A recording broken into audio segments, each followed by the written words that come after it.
What is your American dream? My American dream is to be great. My American dream is to be a singer. My American dream is to own a company. My American dream is to be able to say whatever I want to say. My American dream is to become a famous rapper. My American dream is world peace.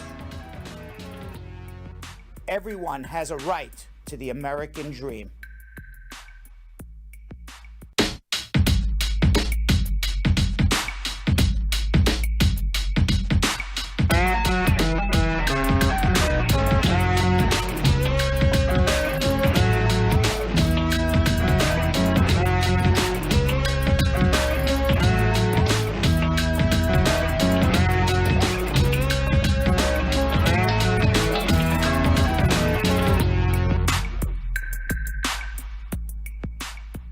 Welcome, everybody. It is pop-up day for Bradshaw Live. We just every so often just feel like popping up whenever the heck we feel like it. Yo, Vanessa, you popped up too. There we you popped are. Up. We here. You popped up. I didn't know if you were going to pop up or not because I decided to pop up.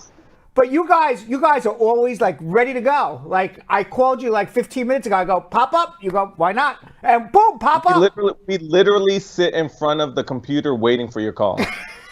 Like all day. It's amazing.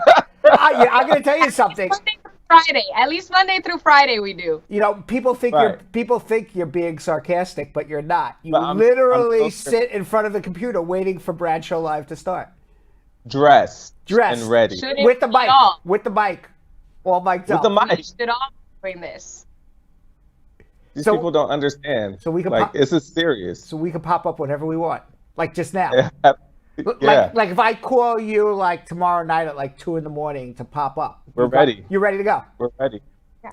That's why everybody has to join the Brad Squad. They have to press that notification button, subscribe to YouTube. They won't know that we popping up unless they do that. Because they don't get a call from you like we do. You never need to get ready. That's right. 4 a.m. Thursday. You ready to pop up? We're ready. No problem. Absolutely. Pop up? Just ring us. You're like, yeah. We'll literally be sitting at the same spot. I think Vanessa once, when I told her pop up, she's like, listen, I'm sleeping, but let me just brush my teeth and we'll go. All right, I'm ready to go. I'm all curled out already. I'm already curled. Right. Yeah. Who do we have tuned in? Who has their notification bells on? We should have some. I already talked to some of our loyals on Facebook, of course. They're ready to go. Yeah. You know, I wish there was a way I can call everybody and tell them we're going to pop up, but that would be like thousands and thousands and thousands of people to call. I wouldn't be able to do that. I mean, it's literally the same thing. All they have to do is click the notification button and subscribe. If they do that, then then it's just like getting an actual personal call from you. It really is. It is. It's like Uncle Brad and Yo-Yo and Vanessa giving me a call. There you go. And then you can talk to us because you can leave a comment. We can talk back to you. It's literally texting and talking. That's what it is. Right? Yeah, you're right. And just be notified. It's like a ring. It's like it's saying ding-a-ling-ling. It's Uncle Brad and Yo-Yo and Vanessa. It's just one ding. It's like ding. It's not a ding-a-ling-a-ling-a-ling-a-ling. What are you know, like when a phone rings, it's like ding-a-ling-a-ling-a-ling. You know, this is just a ding. Ring, ring, ring, ring. That's it. But I guess you could change it to anything you want if you really wanted to, right? Yeah. Yeah, it's not hump day, so we're not gonna say ding-a-ling-a-ling. What you talking about, ding-a-ling-a-ling? It's Tuesday.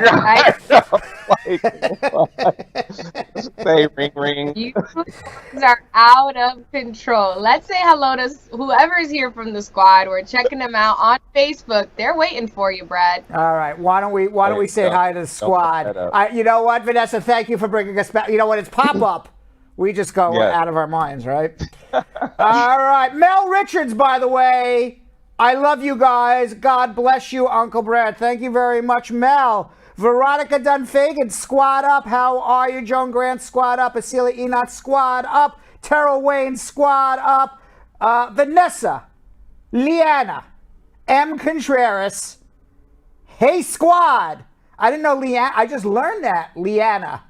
Yeah, you pronounced it right too. A lot of people don't. What do they pronounce it? Pronounce it what do they say? Lena? Yeah. Lena. Really? Yeah. No, it's Liana. There's an A in there. Liana. Yeah, exactly. I never knew that. I don't. It's not even on your check. It's just Vanessa Contreras. It's not Vanessa Liana M. Contreras. But maybe I'm going to change that now. I'm going to make it. I'm going to make it full government. Full government going across. We're family now. That's right. We know the middle name. And then I'm going to sign it, instead of signing it Brad Bernstein, I'm going to sign it Bradford H. Bernstein.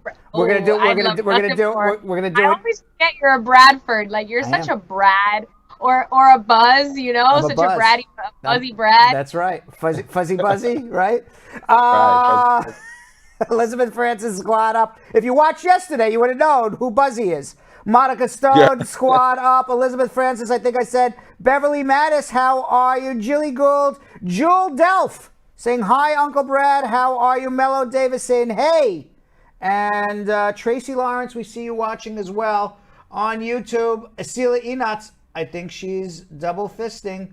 How are you, Asila? YouTube, always slow at the start, builds the momentum as we go. Facebook, but they build. Yeah, Facebook starts like really strong, and you think like we're gonna have 10 million people watching us on Facebook, and then like, you guys forget it. Plateau. And then they plateaus, and they say, forget it. I don't want to watch anymore. Yeah, they're gonna have to work on getting their people, their Facebook squad, on board. That's right, people. Yeah. People need to get their people going. Yeah. Right? Your people, get them here watching our people, helping your people, helping everybody. Correct. Why don't you tell everybody how they're supposed to do it while I get ready for some schmoozing? Absolutely. First things first, the way you guys can join the Brad Squad is super easy. Just go to Facebook, and this is for all platforms. If you have Instagram, if you have Facebook, if you have Twitter, if you have Periscope, whatever you're watching on, everybody go to Facebook right now and put in the search engine Brad Squad. You'll know that this is the right page if it says request to join, so we can accept it. You will be able to put in your question anytime throughout the day. Say you knew that we were going to have a pop-up but didn't know what time we're going to come on, or you knew that we wouldn't be able to, or you wouldn't be able to join the actual show because you're at work or something. You can join the VIP page and throw your question in the morning, and we'll make sure that we answer that question before any of the social media check-ins. All right, so it's super simple. Just join that VIP page right now. Now on Facebook, like we said, the only way we can get this show out there, I want to see numbers rise. I want to see it keep on rising, not just staying at 120, 150. I want that to rise like it used to, all right? The only way we can do that is with you guys, your help. All you have to do is click the little share button, that little arrow pointing to the right. Share it to anybody's page. You can share it in an inbox. You can copy the links there, send it to your friends, your family. Let's try and work together as a community, as a squad, as a family to get this out there and get the views up. That's the only way we can do it, is through you guys. Now throw in your question, also interact, like, love, smiley face, throw in any of the emotions that you're feeling. We're going to schmooze, so let us know how you guys are feeling about that. Let us know how you're going to feel about the rest of the week, what you guys have planned. We love to hear everything and anything about you because, like I said, we are a community. We are a family. So let's act like it. All right. Now, next quick, what are we going to do on YouTube? Okay, squad, on YouTube, the most important thing that you could do for yourself and for us is to subscribe to our channel. Subscribe to our channel. Once you subscribe, you're part of the Brad Squad here on YouTube, but that doesn't mean that you are a VIP. Make sure that you check out our VIP page on Facebook and that you get that going. But on YouTube, make sure that you are subscribed to the channel. You turn on the notification bell so you know when Brad Show is live Monday through Friday, especially when we do pop-ups like this. We want to see how much you guys are looking out for us and for this value that we have to bring for you. And we need you to show us that you like what we have going on here. So give us that thumbs up. That thumbs up is so important. It lets YouTube know that there's great energy here, great information, and more people need to see it. And that's what we want, is to get more people to watch this show. We want to reach as many people as we can. And so many people still do not know that the Brad Show is happening. So that's when it's your time to press that arrow below on YouTube. If you're watching on YouTube, press the arrow below, which is the share arrow. And when you click that, it'll let you copy the link. You can send it in a text, send it in a message, send it through groups and groups. There's so many people that need answers to immigration questions, that need help with their immigration cases, and you can be the person to bring them here onto this platform where we're doing all this work and trying to help you guys out as much as we can. We also want to see your comments on YouTube. So comment, let us know. Let's have conversations. I'm in there. I'm looking out for it. So I want to see you guys comment. And again, thumbs up, because we like to see that you're loving what we're providing here. And that helps us so much. So if you can't catch a full snippet of our full show, you can catch smaller snippets on Instagram. Make sure that you're also following us on Instagram at Bradshow Live, where we share the best snippets of our show. We have different contests, we have different games, and you can also direct message us there. And either Brad or someone from the squad will be sure to have your question answered during social media check-in. Okay, so we're glad that you're here. Let's jump right into it, because this is a pop-up. Cruising with Brad. All right. Here's some good news for Pop-Up Tuesday. The Department of Homeland Security has now extended temporary protected status for not only Honduras, but they have also extended it for El Salvador, Haiti, Nepal, Nicaragua, and Sudan until October 4th, 2021, which is an absolute reversal. Everybody thought TPS would have ended as of December this month for everybody on that list.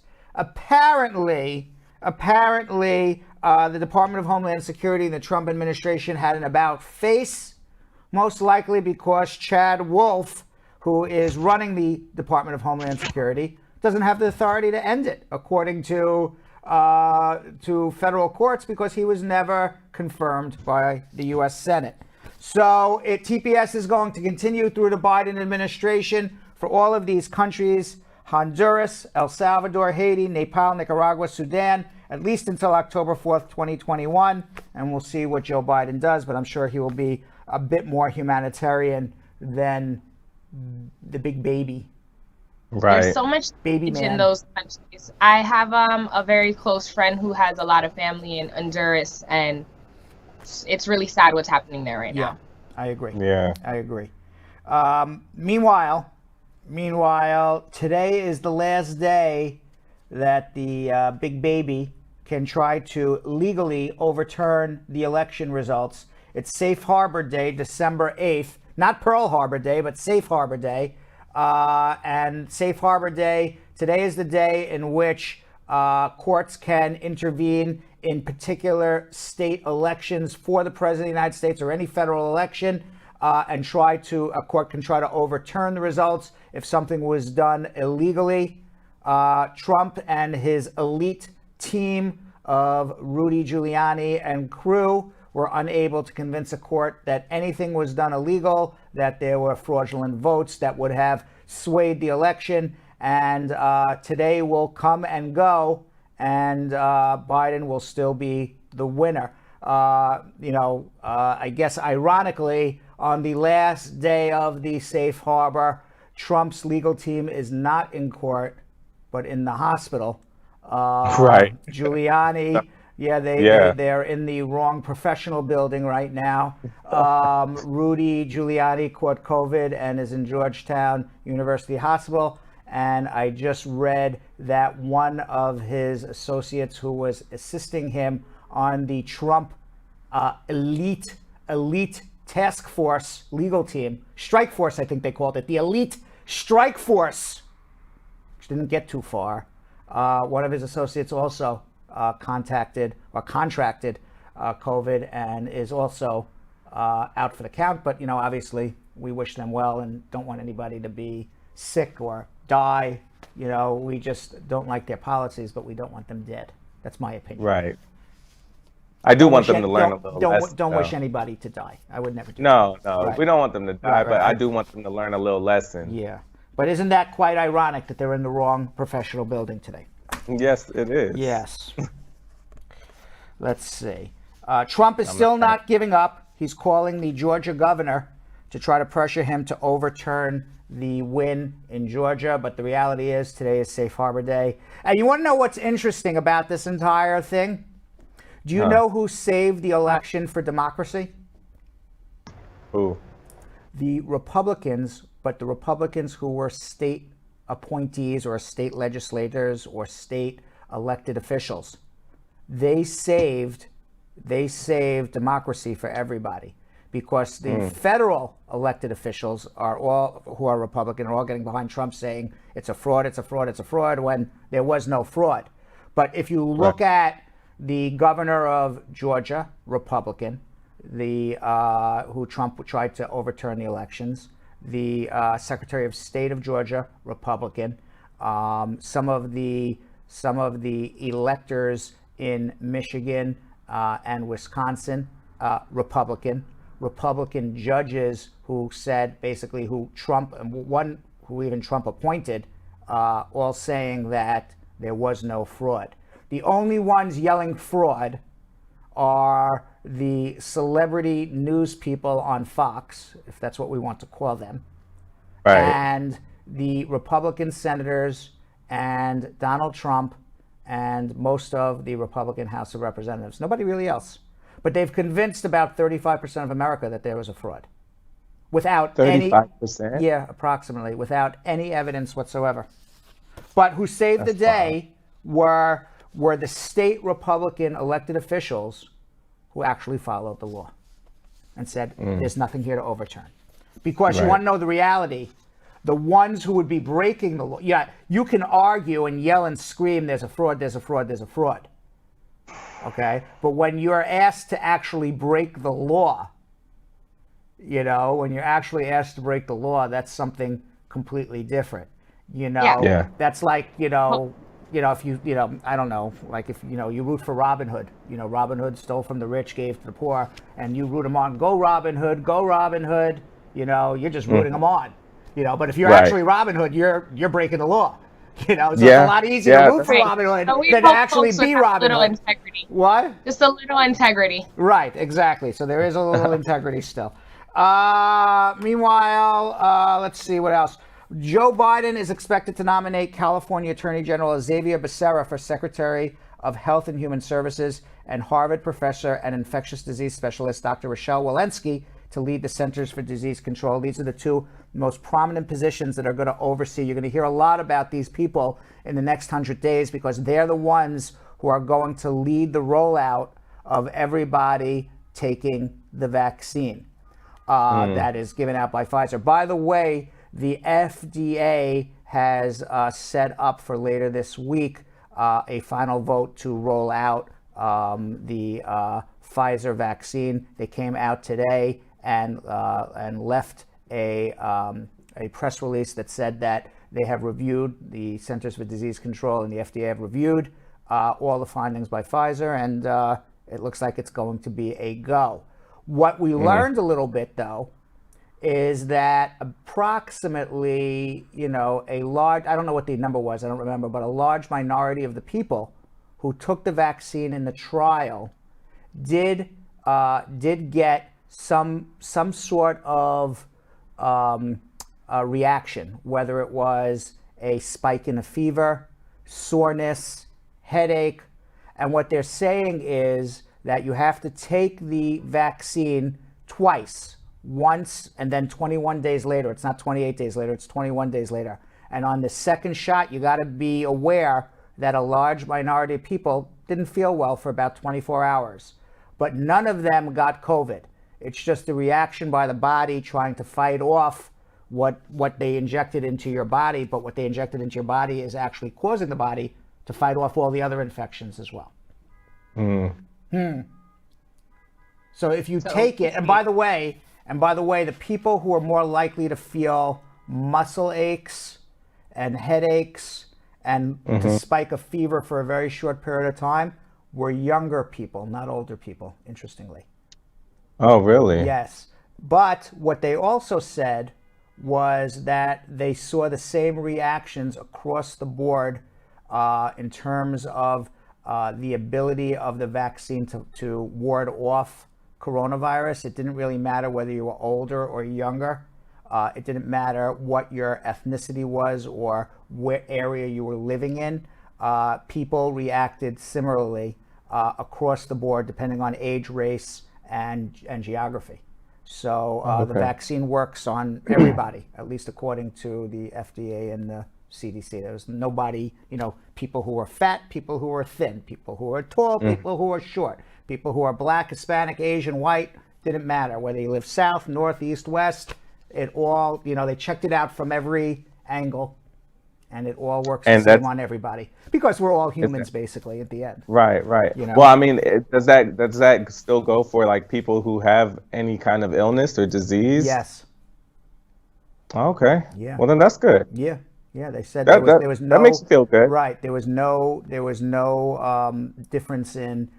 Now, what they did say was that the people who got the placebo, they got COVID at the same rate as the general population. The people who got the vaccine did not get COVID at a rate 94.5% less than the general population, which is why they say it's an effective vaccine. And as a matter of fact, they said after you took the first dose, you would become at least this is the Pfizer vaccine. We're going to see what Moderna is, because Moderna is a different vaccine. But at least the Pfizer one, after 10 days of taking the vaccine, you are 50% less likely to have coronavirus. So it works within 10 days of taking the first shot, and then you're 94% less likely on the second shot. Okay.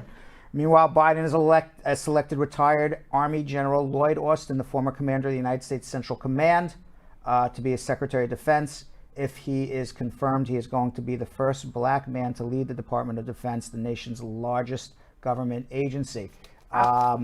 People say, well, what about Colin Powell? Colin Powell was the head of the joint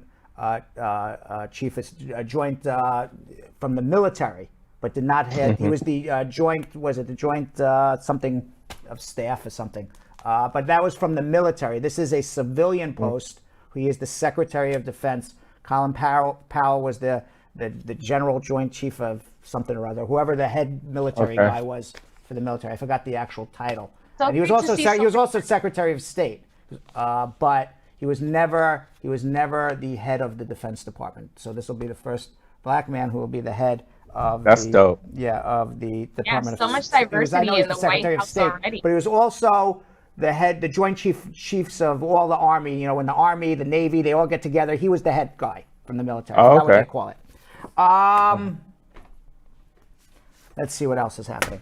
According to statistics from the Johns Hopkins University, there are now over 67 million coronavirus cases worldwide. 1.5 million people have died. The United Kingdom has started administering the Pfizer BioNTech COVID vaccine, making it the first Western country to start vaccinating. As we said, the United States is going to start vaccinating next week.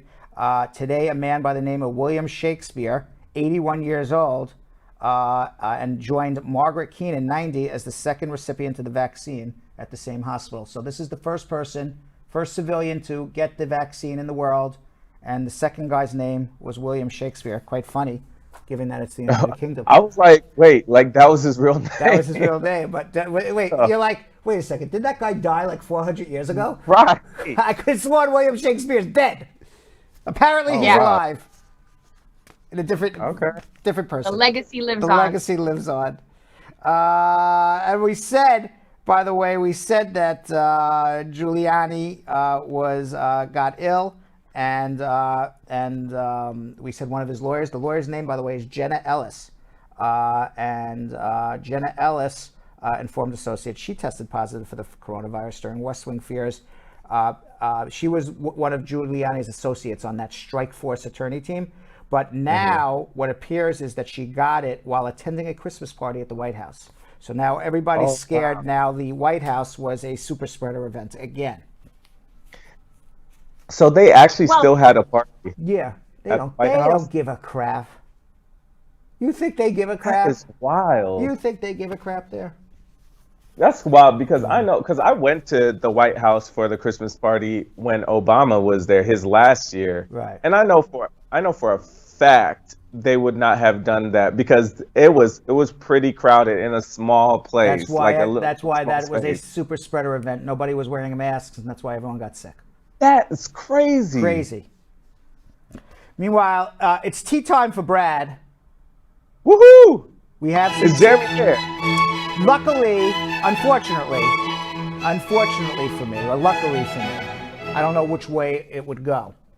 I asked Julian to brew me some tea, and he was not able to do it. So I said, lucky for me, because it would probably be not very tasty. Unfortunately for me, I don't have any tea. I don't think Julian is the tea guy. Okay, well. I don't think he's the tea guy. That makes me upset. I don't think he's the tea guy. But we could still chat like we are having tea. Yeah, let's do it. Why don't we chat like we are having tea? Julian just left the building. It's just me talking now. Uh-oh. There you go. Oh no. I'm coming off screen. I love when he does that. So who watches Real Housewives of Beverly Hills? I do not. Do you? Atlanta. Don't. You don't. All right, then we'll skip that. I feel like my friend is on it, Garcelle. I don't know. The only black girl on there. Yeah. Of course your friend's on there. All right, so let's skip Beverly. Let's go Real Housewives because nobody knows anything about it. Matthew McConaughey. You ever hear that guy? Yes, we do know him. All right. So in an interview, definitely know that guy. In an interview on Russell Brand's podcast, I know who Russell Brand is. He's an English comedian. Yes. Matthew McConaughey described himself as aggressively centrist, and he decried the far-left Hollywood political types. The Oscar winner said there are a lot of people of the illiberal left that absolutely condescend, patronize, and are arrogant towards the other 50%. Brand brought up politics when asking about societal condemnation and criticism of ordinary working people. Brand said, there's a kind of offhandedness of like, oh, they're dumb. They're voting for Brexit. They're voting for Trump. I don't like it. I don't like to hear it. McConaughey, who has expressed a budding interest in politics, says the attitude of the far left prevents the two opposing political sides from coming together. I don't think that's what it is.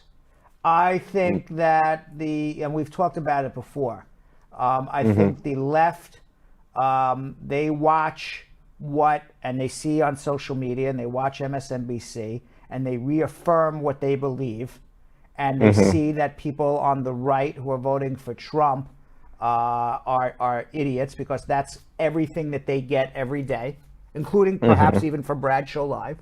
Okay. Right. And people who vote for Trump and who are conservatives, they're watching Fox News or perhaps other conservative publications on Facebook, on Twitter. They're getting fed information that conforms to what they believe.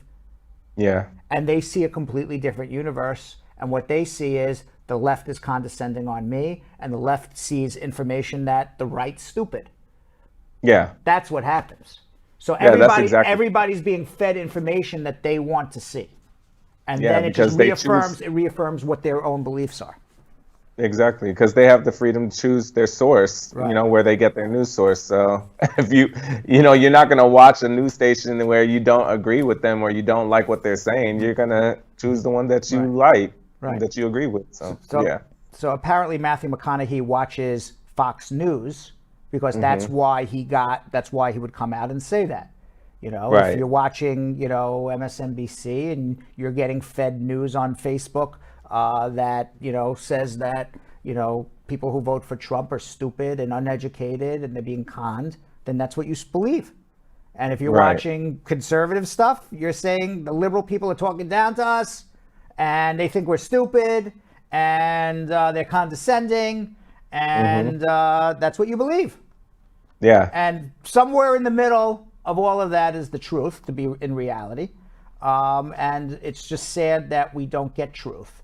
We just get opinions now from everybody, including from Brad and Yo-Yo and Vanessa giving opinions too. We all give opinions. Yeah. So I kind of just got into, I started just talking about the news and I started giving my own opinions. But my opinions are informed by what I see and watch. At least, I say,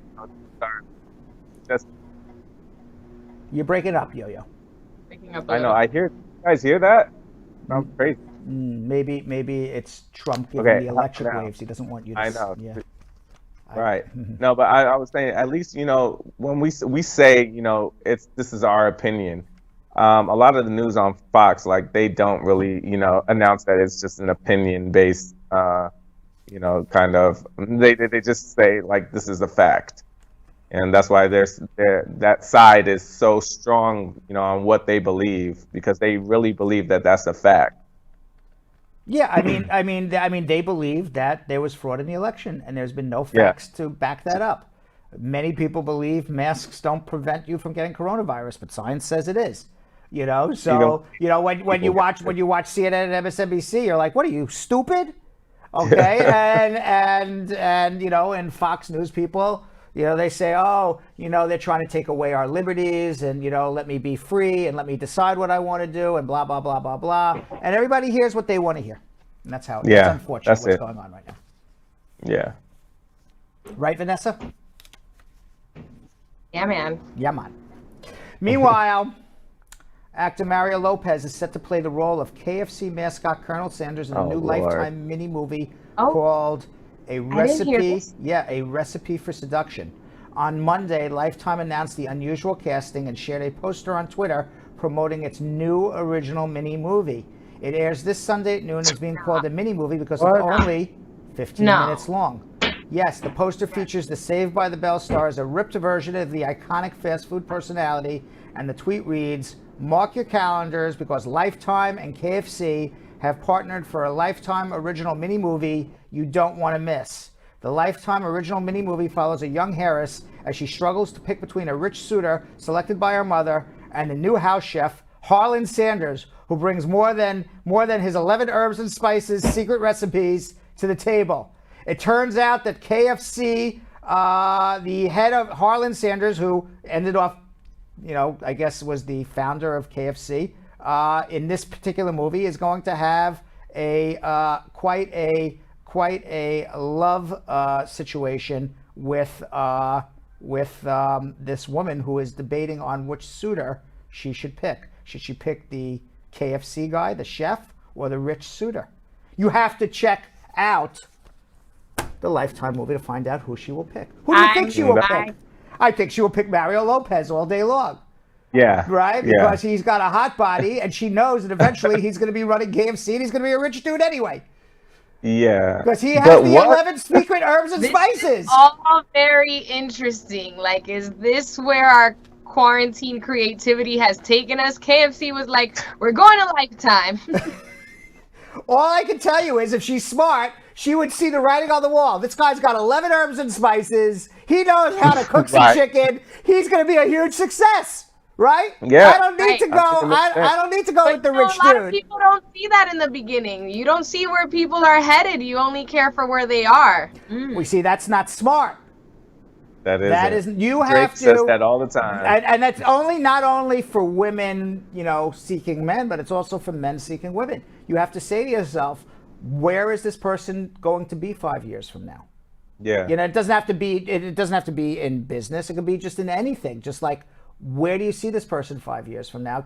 Can you picture how this person's going to grow? How you're going to grow together? Because if not, you got to be able to use a little ESP in there.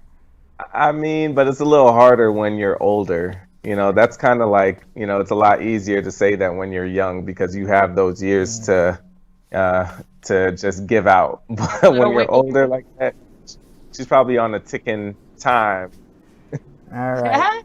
And finally, the daughter of actress Lori Loughlin and fashion designer Massimo Gianulli joined the Red Table Talk today to break her silence on her parents' arrest and college admissions scandal.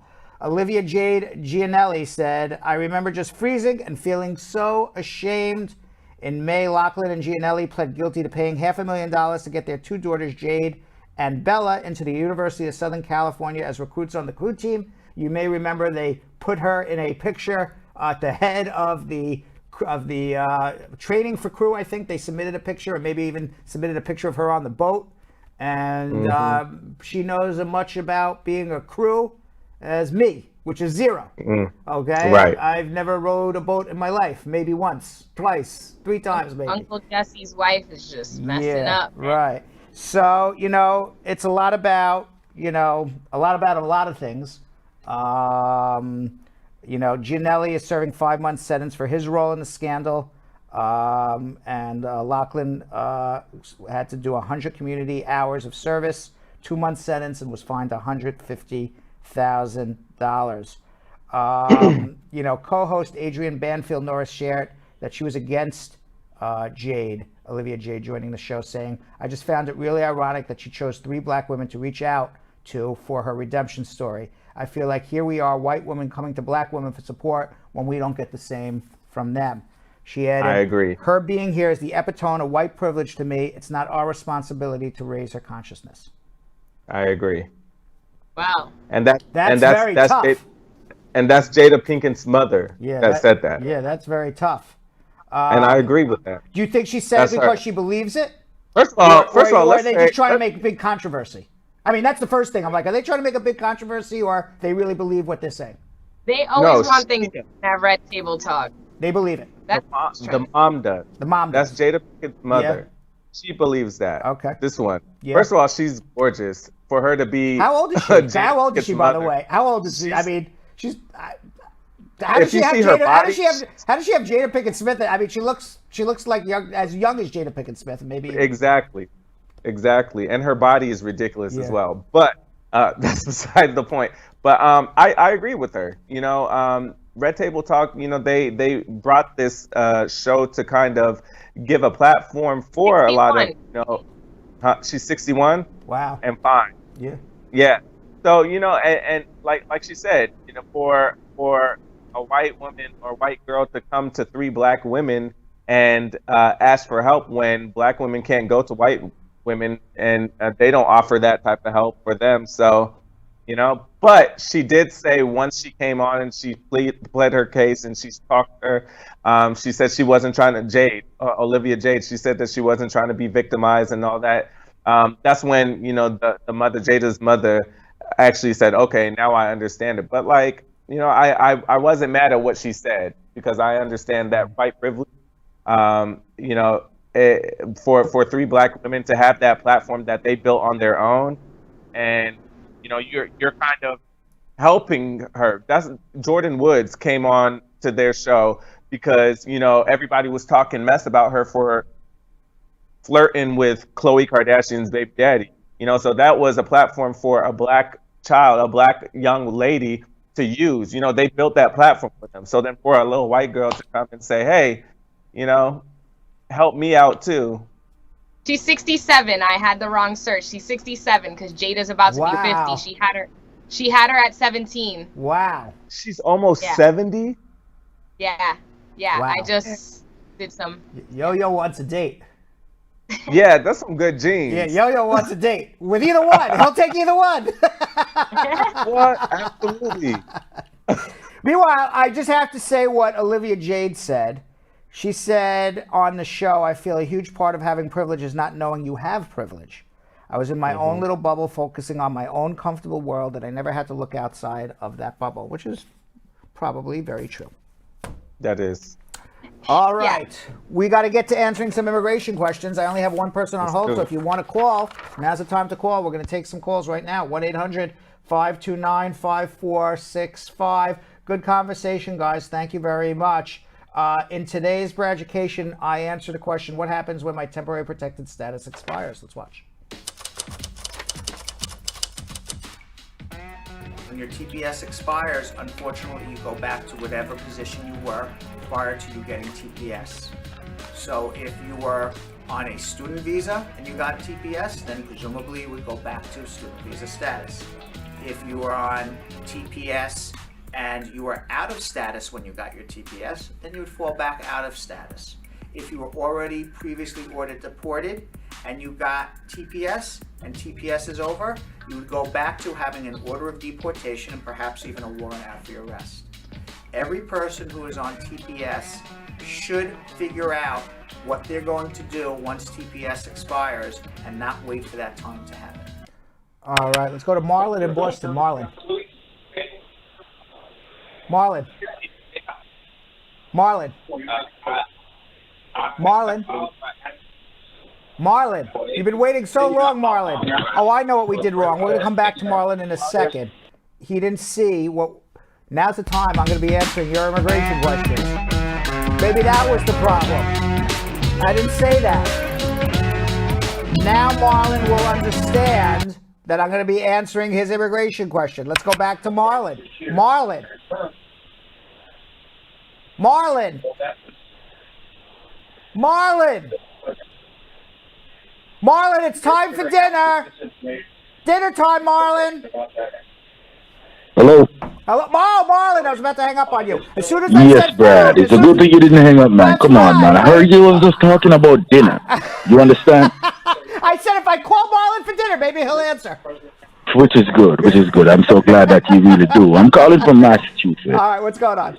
So that's my other question. What?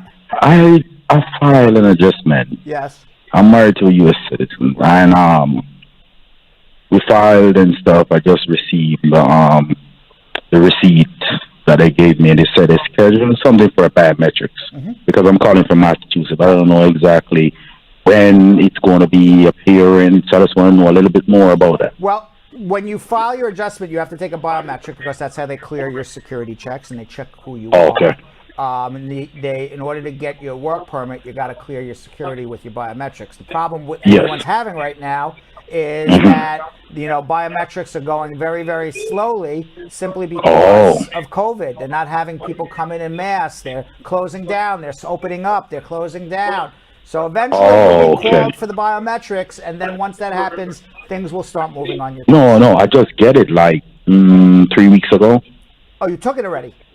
Yeah, no, I didn't took it. I just get a receipt Right. I that they sent to me. Right, I said eventually you'll be called for that. You'll go in, it's taking a fingerprint. Oh, okay. Because I'm a Jamaican. I've been here like 6 years, and I've been living with this woman for years. So you have any skeletons in the closet? No, nothing like that. Come on, man. I don't have time for that. Then you're fine. You're in a good marriage. No skeletons. Perfect. You're gonna be fine. You're gonna be fine then. All right, man. Thank you, Brad. Well, good luck. Yes, sir. Good luck. Yeah. All right, let's go to Jay in Orlando. Jay. Yes, hello. How are you? I'm doing good. How you doing, Mr. Brad? Good. What's going on? Actually, I just have a question. I got married, and I went through the adjustment of status. I applied for the adjustment of status on June 1st. Right. And it's all good so far, but they sent me a letter right now saying that, shortly, saying that I don't have to do the biometrics because I was applying for asylum already before I got married. Well, if you already have a biometric on file, they're not going to make you do it again. Yes, awesome. But my problem now is actually I came in 2015, and by somewhere late in 2017, I got charged with solicitation. What happened with the case? And that case was solicitation, and then it ended up as I plea deal, and they gave me 6 months probation. I did 4 months and then early termination plus a class. I have to attend class. All right, so it's either a non-offense or a crime of moral turpitude. It's one or the other.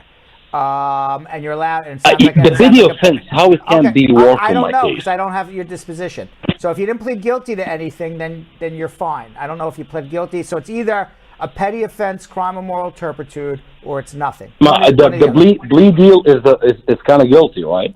What is it? The bleed you? To bleed you? Yeah. I don't know what that to bleed you means. Bleed deal. Plea deal. Yes, a plea deal. You pled guilty to something. Okay, but it's a minor offense. So it should not. So one minor offense should be okay. They're called petty offenses.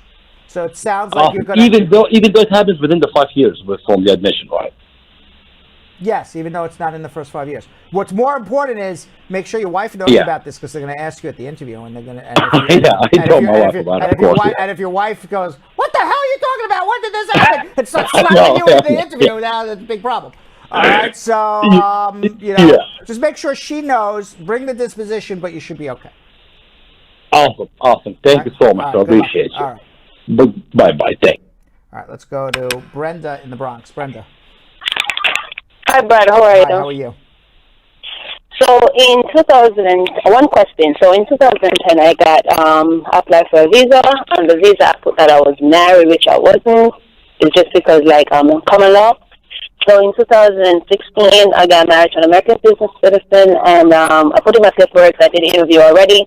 I explained to them that the interview. So in March, February of this year, they said they needed more evidence, which I sent it in. And then I got a receipt saying that they didn't receive any evidence. Now I'm in removal proceedings. All right. So the evidence you submitted, I assume, was a certificate of non-impediment that you were not married anywhere in Jamaica. So, right. So if you're in removal now, you're going to have to file a new I-130 visa petition. And get it approved all over again, and then bring the I-130 to the judge and let the judge adjust your status. And you're going to need to do a waiver because they're going to say there was misrepresentation in you getting a visa when you said you were married when you were single. But I'm of court on the 31st. So you better let's start filing an I-130 now. Are you being represented by a lawyer? Yeah, but you didn't say anything. You just said see you then. No, that's not the answer. The answer is file an I-130 now. Go to court and say we have an I-130 filed, not see you then. That's the wrong answer. Hold on if you need help. Okay, so hold on. If you need help. Please. Right. Already. Not see you then. See you then isn't the recipe for disaster. All right, let's go to Samin in Queens. Samin. Yes, Brad. How are you? Good. How are you? Good. Hello, Anisa. Hello, Yo-Yo. Everybody's okay? They're okay. They're listening. Great. Okay, I call you again just to let you know that, remember I told you that I received the receipt from the USCIS for the citizenship? Yes. So, first they send me with the case number and they're saying go online and make an online account and blah, blah, blah. You know, easier, things like that. And then I call you, you say, no, that's it. They just send you, they accept it and everything's okay. And then after a week, they send me again another receipt. The first one does not even saying that they received the money. I mean, the check or something. But this second letter is the same letter, but type of the first one is a welcome. Second one is saying they cash the check, like they have the one check. I don't understand what you're saying to me. You have a receipt that says welcome. First one they send me welcome with the case number and everything. You mean a receipt notice? Yes, and then they say go online, create an online account and things like that. So it does not. What are you trying to do? What are you trying to do with immigration? I have filed for N400. Okay, your citizenship. Okay, so it's not welcome. Okay, so it's a receipt. First one they send me the letter saying receipt, the same thing, but in the paragraph in the start, letter start in the bottom saying welcome to USCIS, blah blah blah, and they put on the top the case number. And what's the second letter say? Second one is same thing, case number, date, receiving date, everything, but only like they're saying the difference is that they're saying this is like receipt. Did you pay the filing fee? Do you have proof? Yes. You have proof that you paid it? What proof do you have that you paid the filing fee? They send that they received. They're saying like one payment received for the N400. So what's the problem? No, I just want to say what's the difference between the both letters. Why they send two letters? Because it's what they did. Why do they send 10 letters? They sent you one receipt that says they got your application. It took them a while to cash your check, and then they sent you another receipt. Okay. Alrighty. Okay. And also I can travel if I want, right? Yeah, go travel. Enjoy. Okay, thank you. You're welcome. All right, bye-bye. It's confusing me. I didn't know what he was talking about. Okay, Lisa in Queens. Lisa. Hi, Uncle Brad. Just a quick question. If the child came here when he was like 8, 9, he went through elementary, middle school, now he's in high school. Is he eligible for DACA? What year did he come here? He came here in 2015. No, he's not. He had to be here before 2007. Okay, thank you. Let's go to Chris in Lewiston, Massachusetts. Chris. Hello. How are you? Hi, Uncle Brad. How are you? I'm doing good. You? Good. What's going on? Yes. I have 3 questions. So my first question is, can an asylum seeker be a legal gun owner? Is it possible? Can asylum by law? seeker be what owner? A legal gun owner to own a gun. A gun.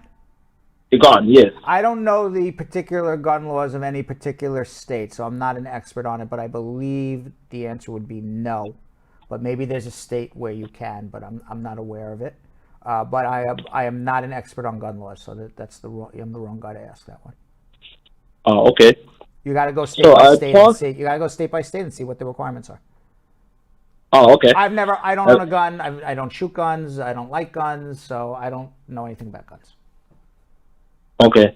And my second question is, I applied for asylum in 2017, and the person that helped me to apply for asylum did not give me my I-589 forms. You didn't give you a copy. So you can request. copy of it. So you can You can do what's called a Freedom of Information Act request, and you should do that. So you know what you put on that application when you go for your interview. You know what you know. You don't contradict yourself. So that is absolutely something you should be doing immediately. What can you say that again one more time? Freedom of Information Act request. You do it on a form G639. Oh, okay. All right. And you request a copy of your immigration records. If you need help, you come see me to do that. Oh, okay. And my third question is, what are the evidence that the immigration do require? It depends on each case, I know, but was the evidence in for general, what? To get your asylum approved? Yes. A credible story by you, a credible detailed story by you, and if you have evidence to back up what your credible detailed story is, that's beneficial. Every case is different. I don't know, in your particular case, what you're going to say, but whatever evidence you have to back up your credible story, it all starts with a credible story of fear of persecution, either past or present. And that credible story is details. A very detailed story that makes logical sense. The more details, the less likely it is that you're making it up. And then, whatever secondary evidence you have to confirm what you're saying is true. Okay. All right. But I think you need help. Hold on 1 second. All right. We're not going to go through your asylum case today. Let's go to Shawn in Queens. Shawn.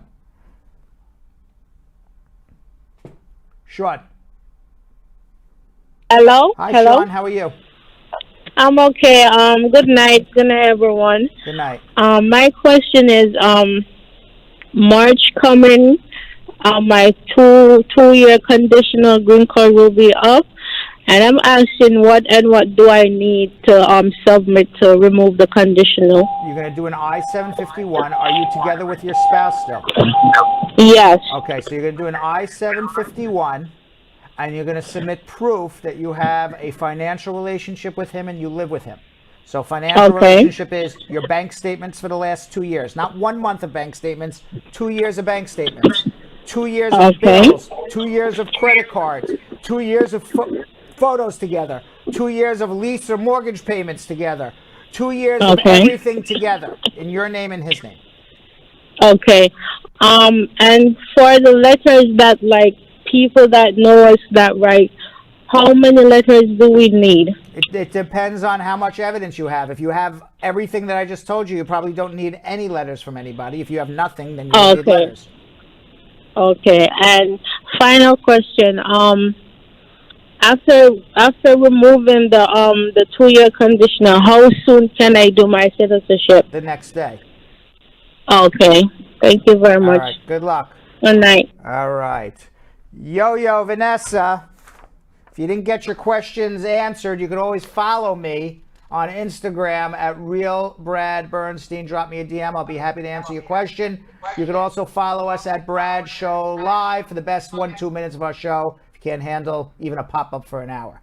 Yo, and Vanessa, what do you got? Yes, you guys can follow me at Jonathan Elias TV on Instagram. And you guys can follow me at Vanessa.ContrerasTV. All right, we're going to answer 10 social media questions because I got to make like a leaf. Make like a tree and leaf. There you I think go. that's what it is, right? Yes, that's what it is. Make like a tree and leaf. Yes. All right. First one, Nathaniel Konu on Facebook. I'm an F1 student and my wife is a U.S. citizen. I'll be graduating this December. My F1 status expires, but I have filed my AOS. What happens now?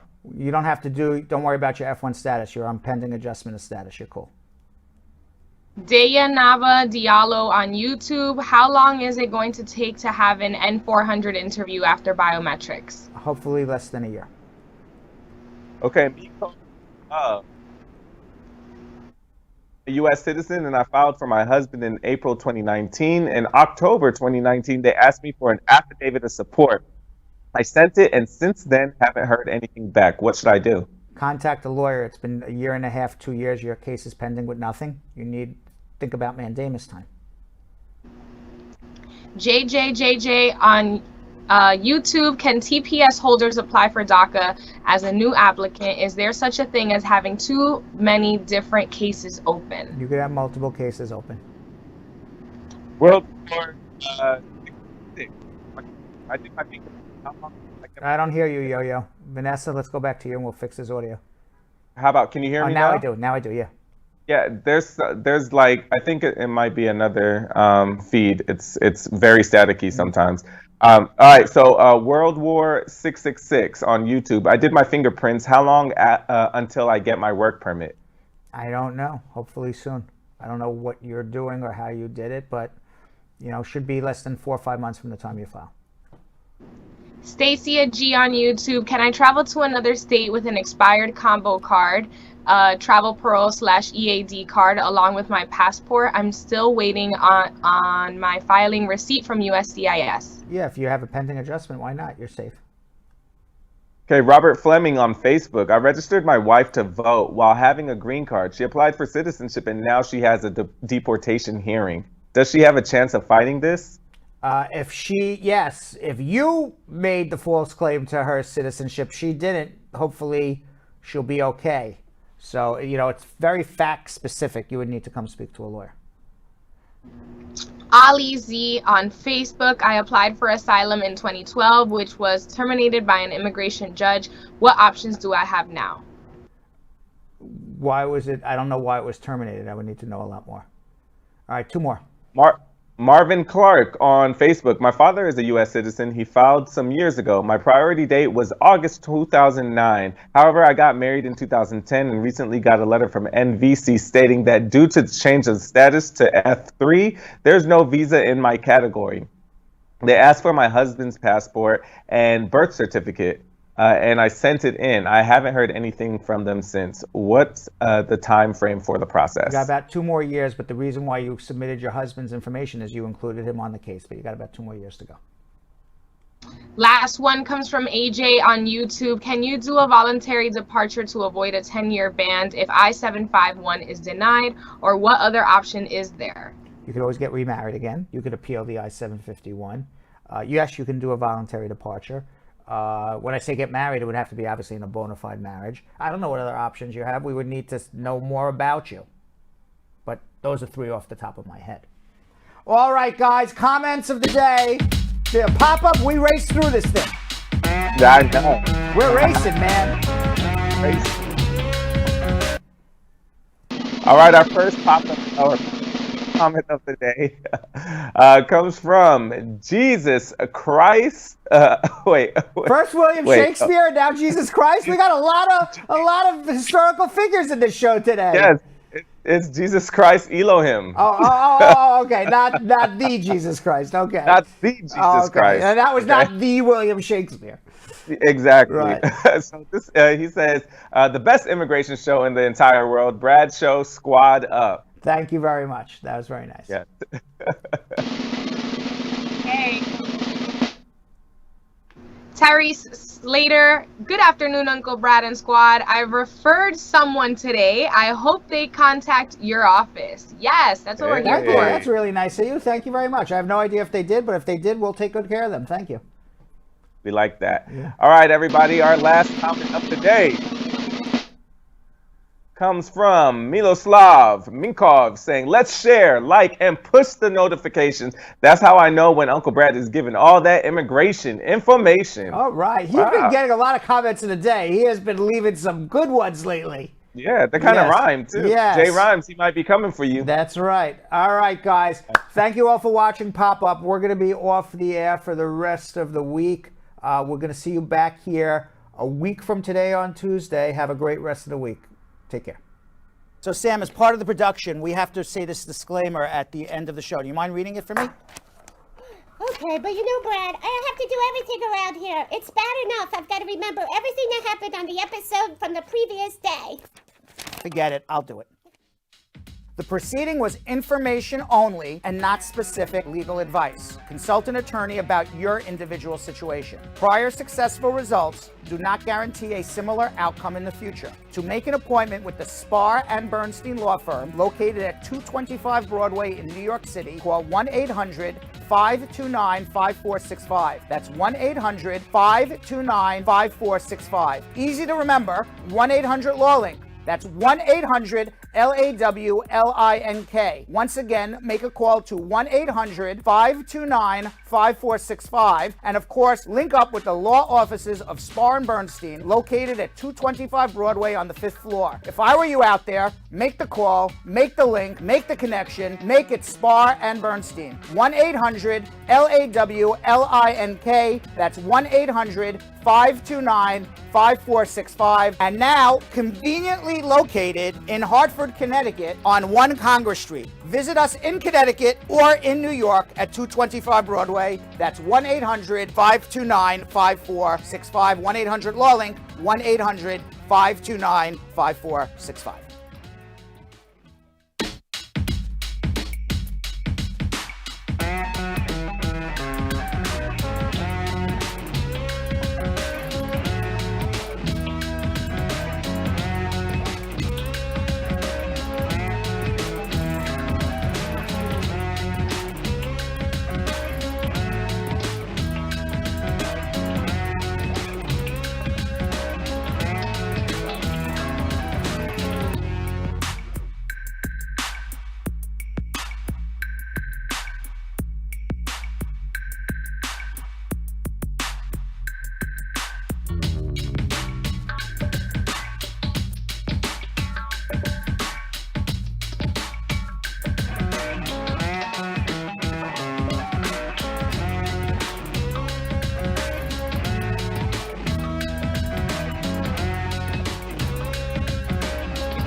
What are you doing?